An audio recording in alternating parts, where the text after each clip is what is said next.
नमस्कार, आप देख रहे हैं 5 की बात और मैं हूं नगमा। पंजाब में अमृतपाल सिंह के खिलाफ अभियान चल रहा है और इसको लेकर न सिर्फ यहां भारत में बल्कि उसके जो समर्थक हैं पूरे पंजाब में उसके समर्थकों ने हंगामा तो किया ही है और कई समर्थक जो हैं वो बड़ी संख्या में गिरफ्तार भी हुए हैं। लेकिन उसके समर्थकों ने भारत के बाहर लंदन में भी भारतीय उच्चायोग के दफ्तर पे हंगामा किया। खालिस्तान के समर्थन में नारे लगाते हुए ये लोग भारतीय उच्चायोग के दफ्तर में घुस गए और वहां पर लगे भारतीय तिरंगे का अपमान किया।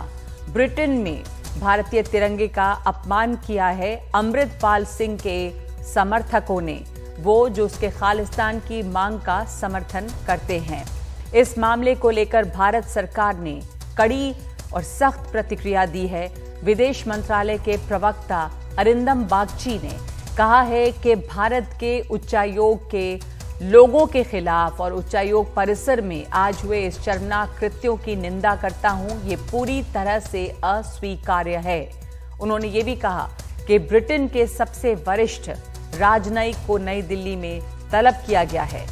भारत की कड़ी प्रतिक्रिया, ब्रिटेन की राजनयिक को तलब किया गया है और सवाल उठाया गया है कि भारतीय उच्चायोग में, ब्रिटेन में लंदन में जो भारतीय उच्चायोग यानी कि इंडियन हाई कमीशन है, वहां पर ब्रिटिश सिक्योरिटी क्यों नहीं थी। भारत ने यह सवाल उठाया है। वियना कन्वेंशन के मुताबिक सुरक्षा यूके की जिम्मेदारी है, यानी जो इंडियन हाई कमीशन है वहां पर सुरक्षा की जिम्मेदारी जो है वो भारत की है। इस तरह की लापरवाही बिल्कुल भी मान्य नहीं है। उम्मीद है ब्रिटेन जल्द उपद्रवियों की पहचान करेगा। उम्मीद है कि यूके जल्द ही पहचान करके जल्द से जल्द इस पर कार्रवाई करेगा। ब्रिटेन ऐसे इंतजाम करे कि फिर इस तरह की घटना न हो, ये भारत की तरफ से कहा गया है। सख्त प्रतिक्रिया जताई गई है।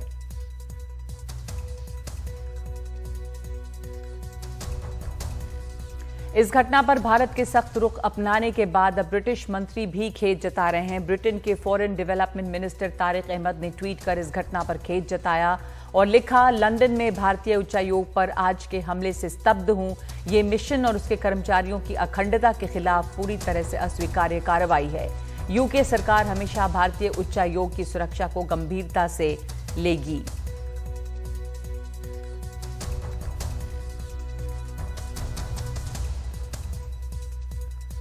और इसी मामले पर भारत में ब्रिटिश उच्चायुक्त एलिस ने ट्वीट किया है, मैं लंदन उच्चायोग के परिसर में इस अपमानजनक कार्रवाई की निंदा करता हूं। इसे बिल्कुल स्वीकार नहीं किया जा सकता है।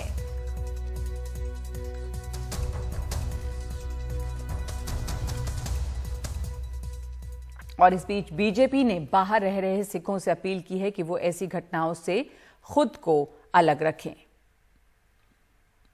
मैं पंजाब के लोगों को, देश भर के सिखों को ये कहना चाहता हूं, हमें ये बात उन लोगों से जरूर करनी चाहिए। अपना दिल खोल के अपनी भावना व्यक्त करके उनको बताना चाहिए कि जो आप कर रहे हो गलत है, साक्षात गलत है।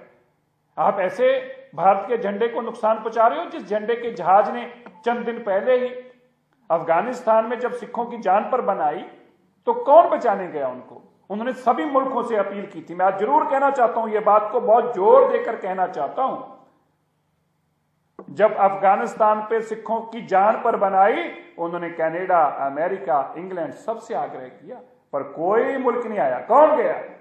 देश के प्रधानमंत्री ने वादा किया, मैं किसी एक सिख का भी नुकसान नहीं होने दूंगा। यहां से एयरफोर्स के जहाज भेजे मेरे भाई, वो जहाज तिरंगा लेकर गए थे, वो तिरंगे वाले जहाज थे। जो हुआ है आपको ये कंडेम करना चाहिए। और मैं कल से कितनी सैकड़ों सिंह सभाओं से, विदेशों से, दिल्ली की संस्थाओं से संपर्क में हूं। सब लोग इस बात की चिंता कर रहे हैं। मेरे सिख भाइयों से अपील करता हूं जो विदेशों में बैठे हैं, ऐसे लोगों को आइसोलेट करो, अपने से दूर करो और सख्त संदेश दो। और भारतीय विदेश मंत्रालय ने बताया कि उन्होंने ब्रिटेन सरकार से इसके अपराधियों को तत्काल गिरफ्तार करने की मांग की है। With regard to the, UK incident, we have already put out yesterday evening, late evening, India's response to it, in which the UK Deputy High Commissioner was summoned and was, one, demanding an explanation, two, asked the culprits and the perpetrators of what happened at London yesterday to be quickly arrested and prosecuted. We launched a strong protest and also clearly indicated to the British authorities for the need for them to put up adequate security at the UK High Commission. और इस वक्त हमारे साथ एक खास मेहमान जुड़ रहे हैं, ब्रिटिश सांसद, भारतीय मूल के ब्रिटिश सांसद लॉर्ड रैमी रेंजर। बहुत बहुत धन्यवाद आपका, आपके समय के लिए लॉर्ड रैमी रेंजर। और सबसे पहले आपसे जानना चाहेंगे कि वहां पर एक बड़ा समुदाय रहता है भारतीयों का, जो इंडियन डायस्पोरा है, वो इसे कैसे देख रहा है, कितना आहत है इससे, कितना दुखी है जो घटना हुई है वहां पर इंडियन हाई कमीशन में? आज करोड़ों सिखों का दिल रो रहा है।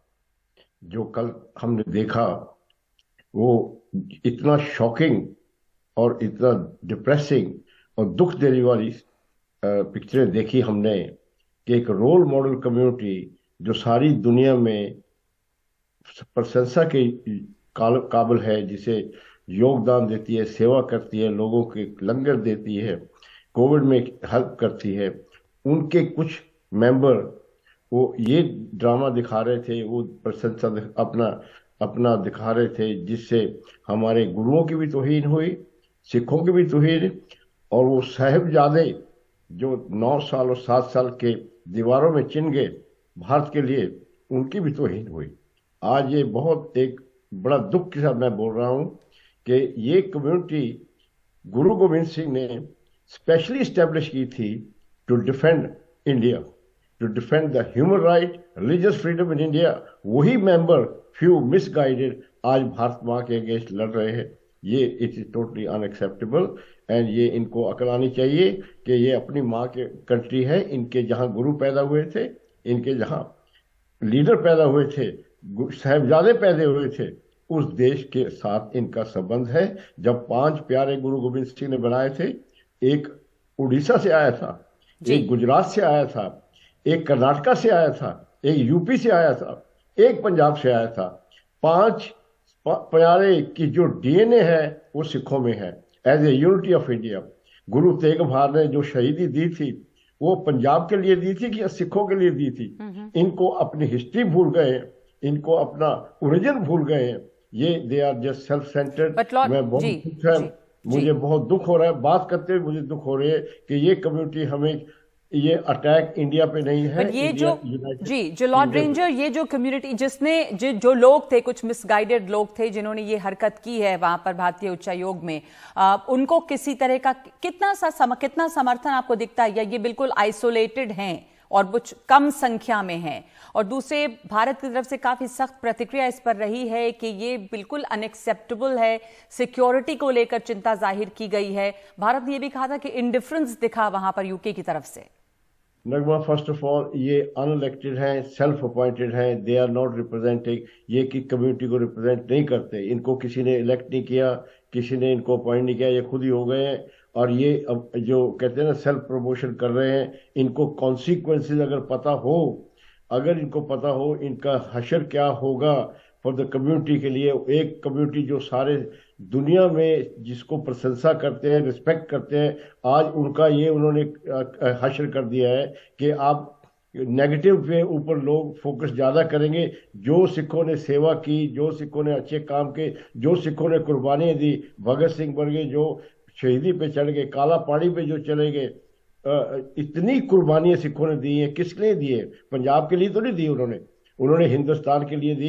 इसलिए मैं आज बड़े दिल से दुखी ये बहुत ही अनफॉर्चुनेट ये जो हादसा हुआ वहां पर, जिस तरह से भारतीय तिरंगे का अपमान किया गया, भारत और यूके के बीच एक तरह से तनाव भी हुआ और भारत ने बहुत सख्त प्रतिक्रिया जाहिर की है। यहां पर तलब किया गया है यूके हाई कमिश्नर को, और यह भी कहा गया कि वहां पर जो सिक्योरिटी है वो यूके की जिम्मेदारी है और इसमें चूक हुई है वहां।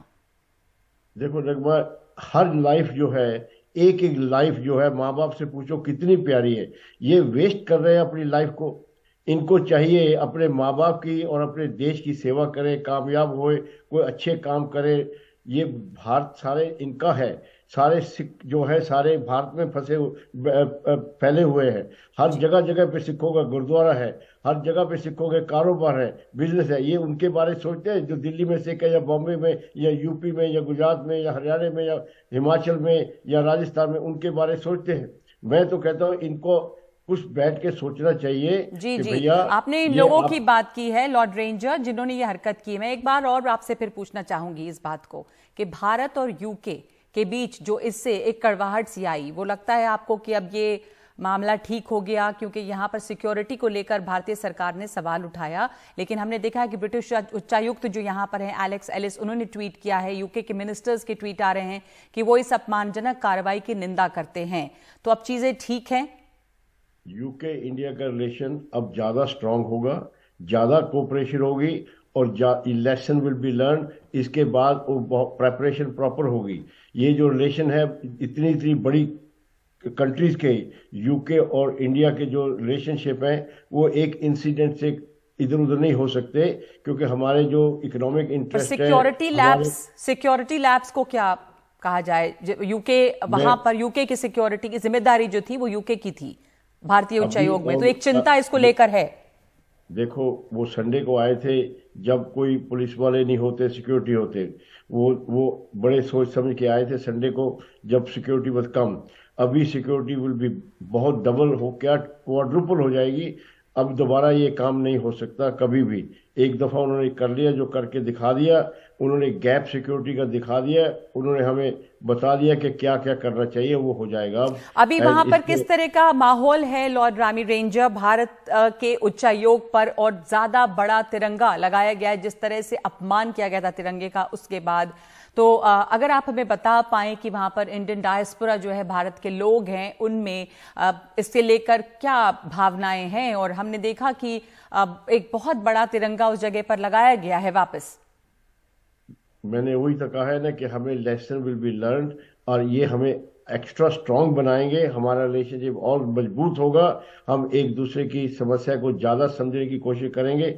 गोइंग फॉरवर्ड ऐसे इंसिडेंट नहीं हो सकते, क्योंकि ये अनएक्सपेक्टेड था। क्योंकि जब कोई अटैक करता, इनिशिएटिव उनके पास होता है कि कब करना है, किस वक्त करना है। तो हम तो तैयार नहीं थे, वो तैयार थे। तो लेकिन अभी तैयारी हमारी पूरी हो जाएगी। यहाँ यूके वाले भी और इंडिया वाले भी बहुत इस इंसिडेंट से, ये बहुत बड़ी दुखनाक घटना है, जिस पे एक देश के लोग सारी दुनिया में अपनी दिखा रहे हैं कि हम ये कौम हैं, ये हमारा है। देखो, पाकिस्तान भी बना था, उसका हाल देखो क्या है। वो भी भारत से टूट के गया था, आज वो क्या है उसका हालत देखिए। जो लोग शामिल थे इस घटना में, भारत की तरफ से जो बयान दिया गया उसमें कहा गया कि इनके ऊपर फौरन जल्द से जल्द कार्रवाई हो, इनकी पर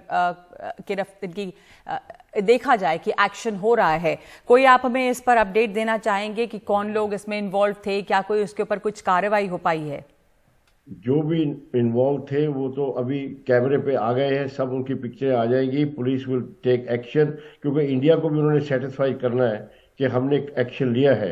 ये this is a very serious incident, it will not go unnoticed. इसमें काफ़ी कार्रवाई होगी और बड़े लेवल पे कार्रवाई होगी।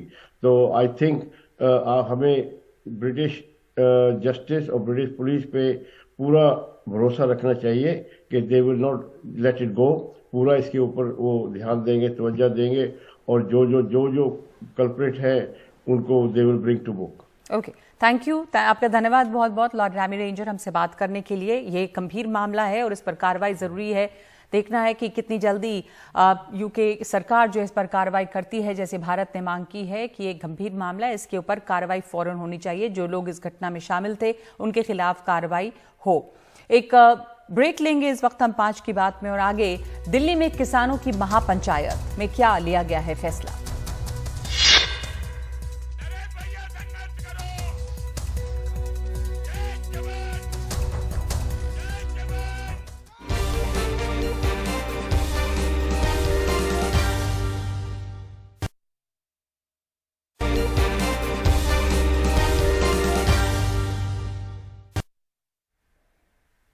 दिल्ली के रामलीला मैदान में आज किसान जुटे, संयुक्त किसान मोर्चे के बैनर तले। यहां पर किसानों की महापंचायत हुई। किसानों की नाराजगी सरकार के वादे पूरे न करने पर है। जब किसान आंदोलन खत्म किया गया था तो कुछ वादे किए गए थे और उसकी एक समय सीमा थी। किसान चाहते थे कि ये वादे पूरे हों, लेकिन आरोप है कि ये वादे पूरे नहीं किए गए हैं। करीब 2:30 बजे ये पंचायत खत्म हो गई। इसके पहले मोर्चे के नेताओं ने कृषि मंत्री नरेंद्र सिंह तोमर से मुलाकात की है, लेकिन मांगों पर उन्हें मंत्री जी से कोई भी ठोस आश्वासन नहीं मिला है। और 30 अप्रैल को संयुक्त किसान मोर्चा की अगली बैठक होगी, जिसमें अब आगे की रणनीति तय की जाएगी।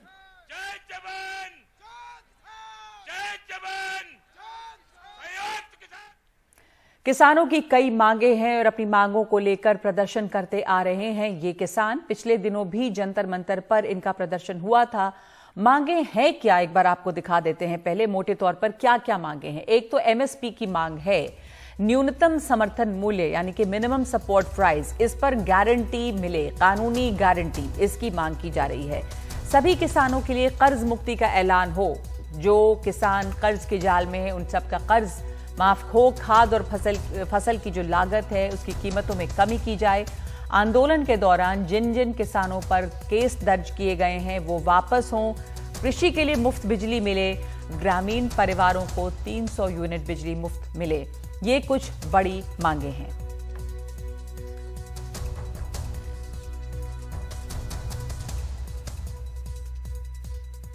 तो हमारे पास साथ में इस वक्त जुड़ रहे हैं राकेश टिकैत, इस समय मौजूद हैं नेता के संयुक्त किसान मोर्चा के। धन्यवाद आपका। सबसे पहले आप लोगों को किस तरह का आश्वासन मिला है आज नरेंद्र तोमर से मुलाकात के बाद?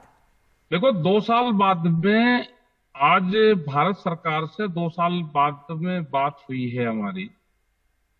उन्होंने बात को सुना, उन्होंने कहा जी हमारा सरकार चलाने का काम है, आपका आंदोलन का काम है, और जो भी इसमें होगा हम करने की कोशिश करेंगे, ये उन्होंने कहा है।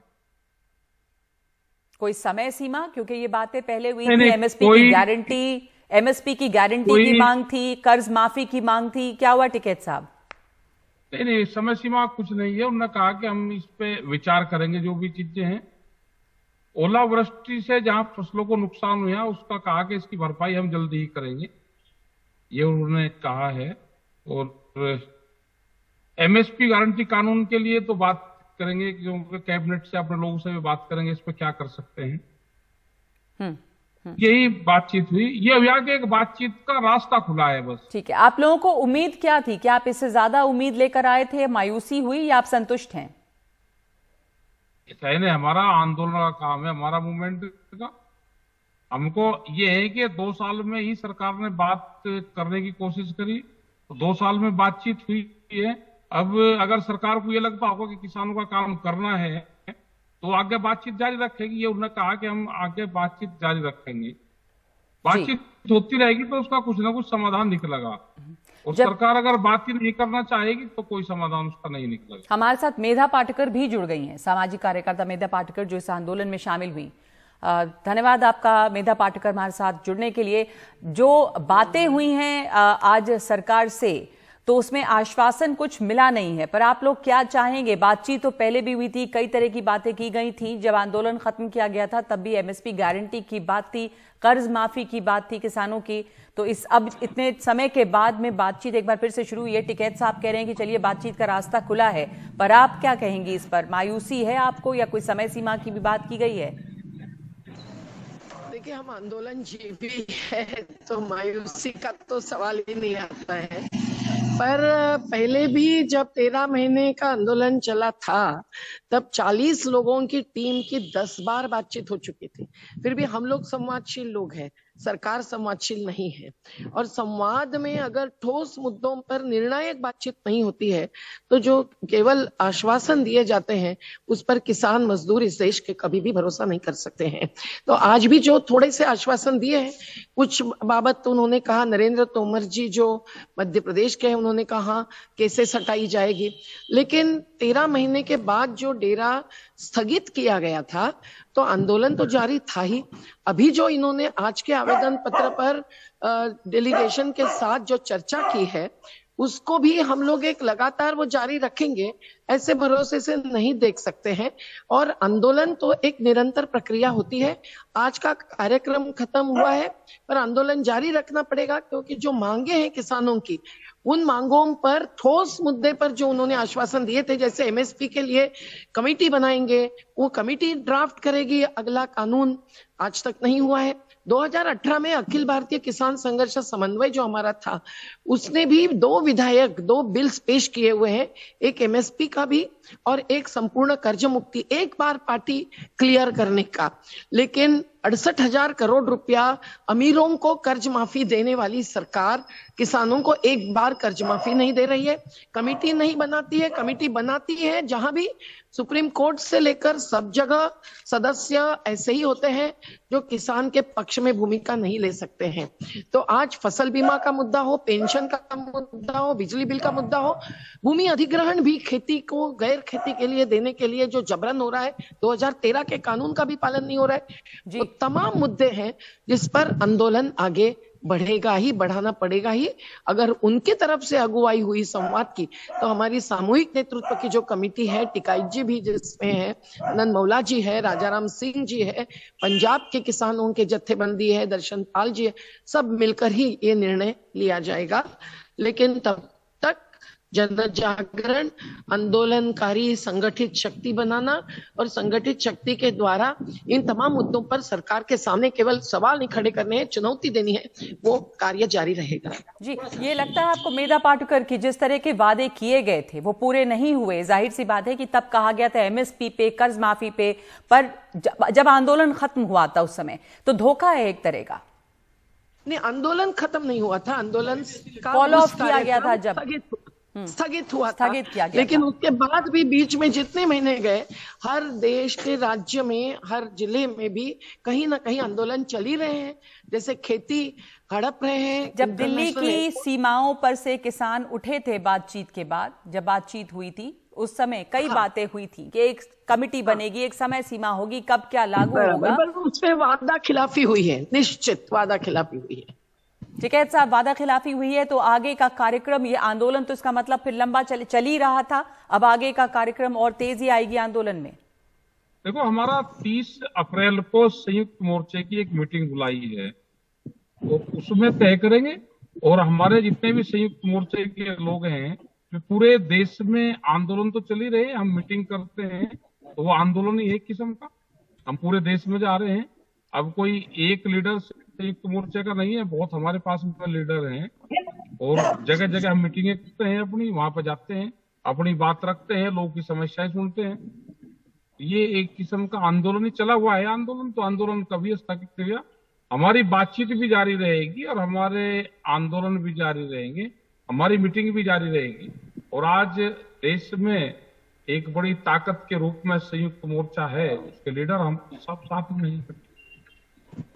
मेधा जी, ये आंदोलन के दौरान किसानों पर जो केसेस दर्ज हुए थे उसको भी वापसी की बात थी, इस पर किसी तरह की कुछ क्या आगे बात बढ़ी? किसानों के खिलाफ जो केसेस हुए थे वापस मिले क्या? कुछ और भी बहुत सारी बातें की गई थी, जैसे खाद और फसल की जो की लागत है उसकी कीमतों में कमी की बात, कृषि के लिए मुफ्त बिजली की बात, कहीं पर किसी तरह का कोई पहल दिखा जो तमाम बातें हुई थी उस पर? नहीं, हमको तो नहीं दिखा है, क्योंकि जैसे 2022 तक किसानों की आय दुगुनी करने की बात थी, कहाँ दुगुनी हो गई है? बीच में कुछ कपास की रेट बढ़े तो ऐसा लगेगा कि प्राइवेट मार्केट ज्यादा रेट दे रहा है, बिल्कुल नहीं। किसानों का रेट तब बढ़ता है जब उसके पहले ही गांव में जाकर कम से कम कीमत पर खरीदा जाता है। और कॉटन कॉर्पोरेशन ऑफ इंडिया जैसी जो केंद्रीय अधिकारी है, उन्होंने मंडियों में आना ही बंद कर दिया।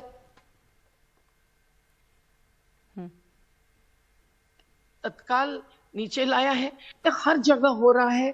आज गेहूं की फसल की, कई सारी फसलों के नुकसान ही जो हुई है अकाली वृष्टि से, कहीं सूखा से होती है, कहीं बाढ़ से होती है, फसल बीमा के तहत कहाँ नुकसान भरपाई दी जा रही है? तो एक एक योजना में भी लूट की छूट दी जा रही है कंपनियों को। इसलिए 5 साल में 45,000 करोड़ रुपए की कमाई कंपनियों ने फसल बीमा के तहत की है और गांव एक 37 लाख 40 लाख तक प्रीमियम भरता है, तो भी जब नुकसान होता है तो उनको भरपाई नहीं मिलती है। ये जो चित्र है वो निश्चित ही वादा खिलाफी का है और केसेस भी वापस लेना आज बहुतांश राज्यों में बाकी है। और लखनपुर खीरी की हिंसा देखिए, जो गंभीर रूप से जख्मी हुए, जैसे उत्तराखंड के तेजिंदर सिंह विर्क, कहां एक पैसे का मुआवजा नहीं मिला है, जबकि लाखों रुपयों का खर्च आया है। तो आज ये निश्चित किसानों को पता चला है कि ये वादे पूरे नहीं कर रहे हैं और झूठे दावे कर रहे हैं। तो दावे और वादे दोनों के मुद्दे पर अब आंदोलन आगे बढ़ेगा। टिकाई जी ने जैसे कहा, अंतिम ठोस निर्णय 30 अप्रैल को होंगे, लेकिन आज ये घोषित किया गया है कि राज्य राज्य में सम्मेलन होंगे, जन जागरण होगा और राज्य राज्य में यात्राएं, देश के राष्ट्रीय स्तर की यात्राएं, ऐसे सभी कार्यक्रम प्लान होंगे। हमने कहा है आज की मतदाता भी है, केवल अन्नदाता नहीं है किसान। ये मोदी सरकार ध्यान में रखे और ये विभत्स गैर बराबरी जो किसानों और मजदूरों पर अन्याय कर रही है, अत्याचार कर रही है, आदिवासियों पर भी, दलितों पर भी, महिला किसानों पर भी। किसानों में हम खेत मजदूर को भी पकड़ते हैं। बजट भी किसान विरोधी हो गया, 30,000 करोड़ कम किया गया, मनरेगा का बजट भी कम कर दिया। तो कैसे मजदूर भी मिलेंगे किसानों को?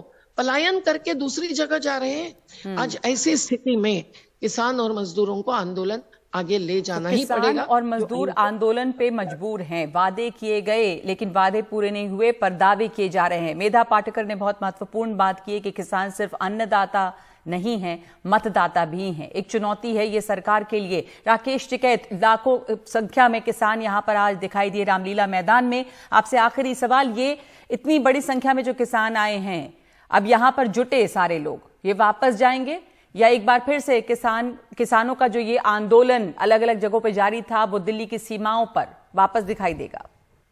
नहीं, अभी वो एक दिन का प्रोग्राम था हमारा और वो सब लोग वापसी जा रहे हैं। कुछ लोग चले गए हैं, कुछ स्टेशनों पे हैं, कुछ गाड़ियों में हैं, अपने सब लोग वापसी जाएंगे। और आंदोलन की कहां कब जरूरत पड़ेगी तो वहां बताते रहेंगे हम। जी, धन्यवाद आपका, आप दोनों का धन्यवाद हमारे साथ इस चर्चा में शामिल होने के लिए। धन्यवाद मेधा पाटकर जी और राकेश टिकैत। जैसे मेधा पाटकर ने कहा कि एक तरह से एक चुनौती है ये सरकार के लिए। किसान सिर्फ अन्नदाता नहीं है, मतदाता है। उनके साथ जो वादे किए गए वो वादे पूरे नहीं हुए और दावे किए जा रहे हैं अभी भी। तो ये देखना बाकी है कि कब ये जो वादे हैं वो पूरे होंगे। एक ब्रेक लेंगे हम इस समय 5 की बात में और आगे भारत आए जापान के प्रधानमंत्री के दौरे पर विशेष।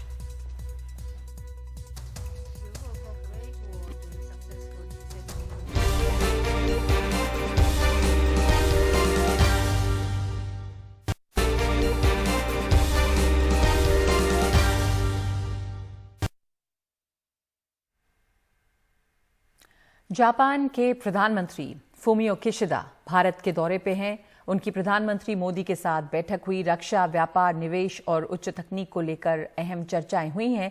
इस दौरान भारत की अध्यक्षता में चल रही G20 और जापान में होने जा रहे G7 की बैठकों पर भी बातचीत है। भारत G20 की अध्यक्षता कर रहा है और जापान G7 की। ऐसे में दोनों देशों के बीच में एक तालमेल बिठाने पर भी बातचीत हो रही है। पीएम मोदी के साथ बैठक से पहले जापान के प्रधानमंत्री राजधानी पहुंचे और महात्मा गांधी को श्रद्धांजलि दी। पिछले 1 वर्ष में प्रधानमंत्री किशिदा और मैं कई बार मिले हैं और हर बार मैंने भारत जापान संबंधों के प्रति उनकी पॉजिटिविटी और प्रतिबद्धता को महसूस किया है और इसलिए आज उनकी यात्रा हमारे आपसी सहयोग का मोमेंटम बनाए रखने के लिए बहुत उपयोगी रहेगी। मई महीने में हिरोशिमा से मैं होने वाली G7 लीडर समिट के लिए निमंत्रण दिया। इसके लिए मैं उनका हृदय से धन्यवाद करता हूं। इसके कुछ महीनों बाद सितंबर में G20 लीडर समिट के लिए मुझे प्रधानमंत्री किशिदा का फिर से भारत में स्वागत करने का अवसर मिलेगा। तो जापान के प्रधानमंत्री भारत में हैं और उधर चीन के राष्ट्रपति मॉस्को में। शी जिनपिंग और यूक्रेन में कार चलाते दिखे पुतिन।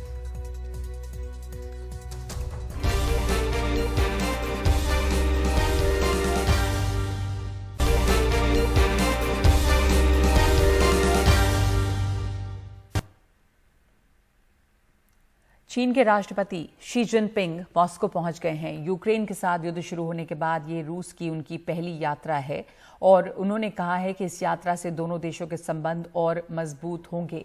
रूस और चीन की दोस्ती को नो लिमिट्स फ्रेंडशिप कहा जाता है। इसके अलावा जिनपिंग ने रूस को एक अच्छा पड़ोसी और भरोसेमंद सहयोगी बताया। अमेरिका और यूरोप के देश यूक्रेन पर हमले को लेकर रूस के खिलाफ हैं। ऐसे में चीन का साथ रूसी राष्ट्रपति पुतिन के लिए खास अहमियत रखता है। जब रूस अलग थलग है, ऐसे समय में शी जिनपिंग का दौरा ये दिखाता है कि रूस अलग थलग नहीं पड़ा है।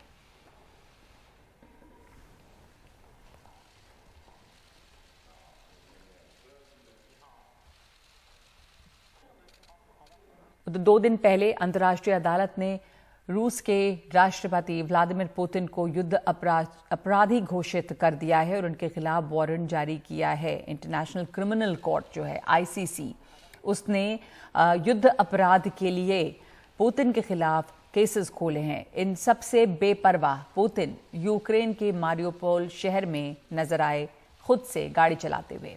ये शहर रूसी हमलों से तबाह हो चुका है। करीब 5 लाख में 3.5 लाख लोग शहर छोड़ चुके हैं। शहर के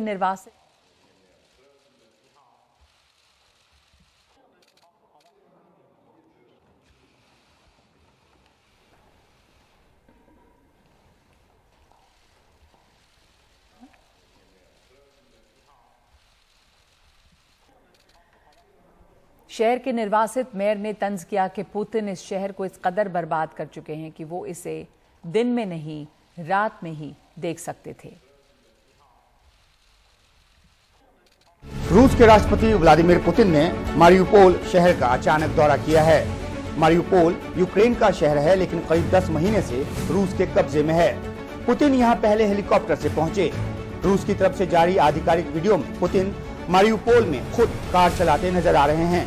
कार में बगल की सीट पर उनके साथ रूस के उप प्रधानमंत्री बैठे हैं, जो पुतिन को शहर की हालत के बारे में बता रहे हैं। रूसी हमले में इस शहर की 90% इमारतें तबाह हो चुकी हैं। 5 लाख की आबादी वाले इस शहर से करीब 3.5 लाख लोगों को भागना पड़ा। यूक्रेन के मुताबिक हमले में करीब 20,000 लोग मारे गए। यूक्रेन पर रूसी हमले के बाद इस पोर्ट सिटी पर कब्जे के लिए रूस ने पूरी ताकत झोंक दी। राष्ट्रपति पुतिन ने यहां का दौरा कर अपनी ताकत दिखाने की कोशिश की है। वीडियो में वे यहां की गलियों में लोगों से बात करते और मिलते नजर आ रहे हैं। वे उस हॉल का दौरा करते भी नजर आ रहे हैं जहां यूक्रेन के बड़े कारखाने एजोस्टल आयरन एंड स्टील प्लांट में घिरे यूक्रेन के सैनिकों के ट्रायल किए गए। वे सैनिक कारखाने को रूसी कब्जे से बचाने की कोशिश में थे। राष्ट्रपति पुतिन ने शनिवार को ही क्रीमिया का दौरा किया, जो 2014 से ही रूस के कब्जे में है। इंटरनेशनल क्रिमिनल कोर्ट ने रूसी राष्ट्रपति को युद्ध का अपराधी माना है और 3 दिन पहले ही उनके खिलाफ अरेस्ट वारंट जारी किया है। राष्ट्रपति पुतिन को यूक्रेन के बच्चों को गैर कानूनी तरीके से रूस भेजने का दोषी माना गया है। ऐसे में पुतिन ने यूक्रेन के शहर मारियोपोल का दौरा कर यूक्रेन और पश्चिमी देशों को चिढ़ाने या ललकारने की कोशिश की है। मारियोपोल के निर्वासित गवर्नर व्लादिमीर बॉयचिंको ने इस दौरे पर तंज कसते हुए कहा है कि पुतिन एक अपराधी हैं, जो अपने अपराध वाली जगह को देखने पहुंचे। गवर्नर ने यह भी कहा कि पुतिन ने मारियोपोल शहर की जो तबाही की है, उसे वे दिन में नहीं देख पाते, लिहाजा रात के अंधेरे में दौरा किया है। तो पुतिन ने रात के अंधेरे में दौरा किया है मारियोपोल शहर का, जिस पर रूस ने कब्जा किया। शहर तबाह है, लेकिन आपको एक और दिलचस्प तस्वीर अब दिखाते हैं यहाँ पर जापान के प्रधानमंत्री के दौरे की। जापान के प्रधानमंत्री किशिदा, इन्हें आप देख रहे हैं प्रधानमंत्री नरेंद्र मोदी के साथ, और फूमियो किशिदा जो हैं अब यहाँ पर भारत में आकर गोलगप्पे का मजा ले रहे हैं। गोलगप्पे कैसे लगे उन्हें, इसका अंदाजा उनके एक्सप्रेशन से लगाना थोड़ा मुश्किल है, पर प्रधानमंत्री उन्हें कुछ समझा रहे हैं। और किशिदा जो हैं यहाँ पर भारत के 2 दिन के दौरे पे हैं। इस दौरान भारतीय खान पान का भी उन्होंने मजा लिया है। तो ये तस्वीरें अभी भी आई हैं इसमें ये दिख रहा है कि जापानीज प्रधानमंत्री लस्सी भी पी रहे हैं शायद, और उन्होंने गोलगप्पे भी ट्राई किए।